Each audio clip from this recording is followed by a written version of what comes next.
You can build the best app or product in the world, but if nobody knows about it, you're screwed. Let me explain why.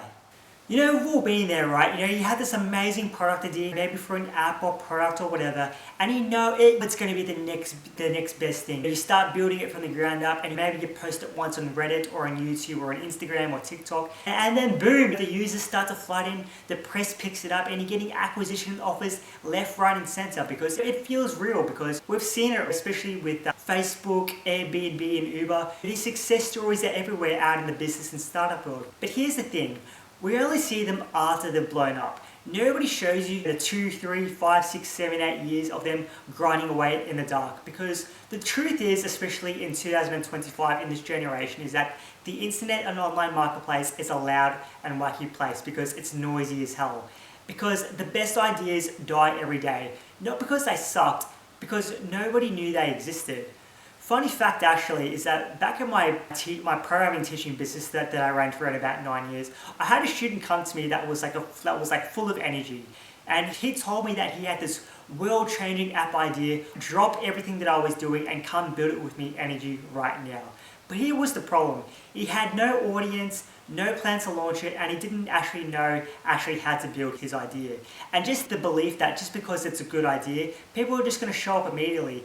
And I've seen this so many times in the business world. Great people, good people as well with great ideas, but silent launches that are just launcher crickets with nobody giving a hell. So why does the build it and it will come mindset fails 99% of the time? So the first reason is because you have no audience and no customers, because you can have the slickest app design ever, coded beautifully in the back end, but if nobody knows it exists, then it's like a tree falling in the forest, man. Like, who cares at all? And the second of all being is like the no market fit, because we often build what we want, but not what the market actually wants. So even if people saw it, they just might go and see your app and be like, it looks okay, but it's not really for me. And the third reason is there would be zero trust, because let's be real, let's think about this. When was the last time you actually bought something from a random site or brand that you never heard of? People buy from brands that they trust, and trust takes time, content, and presence to build.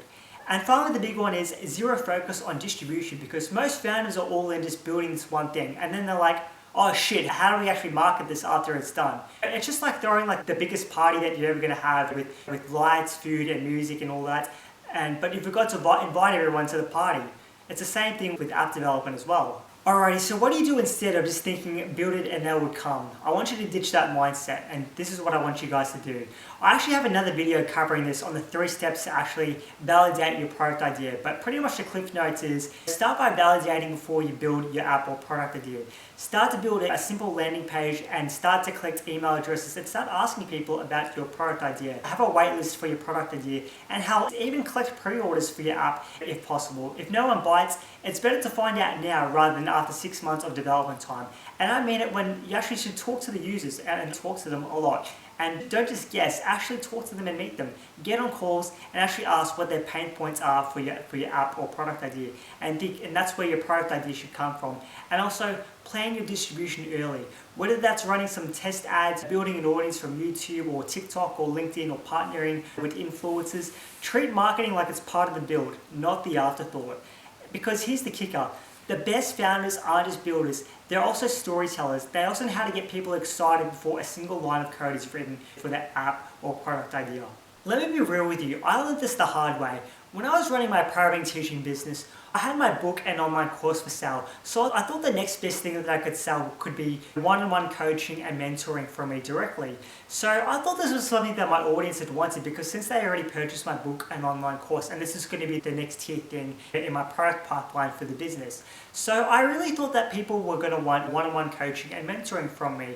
So I tried to sell it with upsells and also directly via a high ticket offer within my programming teaching business as well. But what was really surprising was that I actually sold zero of it, because I realized that nobody wanted it, and I spent literally thousands and thousands of dollars running Facebook ads and some YouTube ads trying to get this offer to work, but I realized that nobody was interested in it because I'd have calls with the potential students and then they would just say that they're not interested in getting one-on-one coaching because my book and online course was enough to fulfill their educational needs of learning the C++ programming language that I was teaching at the time, which was very surprising because I thought people would really want one-on-one coaching, but when I saw the data and that they didn't want it, that's when I realized, okay, just drop the one-on-one coaching offer and just focus on just selling the book and online course, and that would have saved me at least over $2,000 on Facebook ads and YouTube ads that I spent trying to validate that product or service idea that I wanted to sell to my potential audience.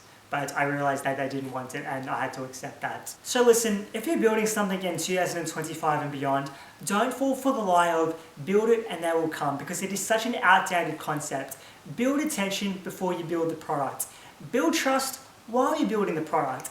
And most importantly, and I mean most importantly, validate demand and the product idea before you invest time and money building your app or product idea. Now, if you guys need any help in regards to bringing your app idea to life and you've validated your app idea, but you lack the technical know-how and foundation to actually design and develop your app, I would invite you to click on the link below to book in a free consultation call with me in regards to how I can help you personally build your app in the quickest amount of time possible. The link is in the description below. Thank you so much for watching, and if this video has helped you a lot, smash the like button down below and don't forget to subscribe to the latest videos on my channel, and I'll see you in the next one.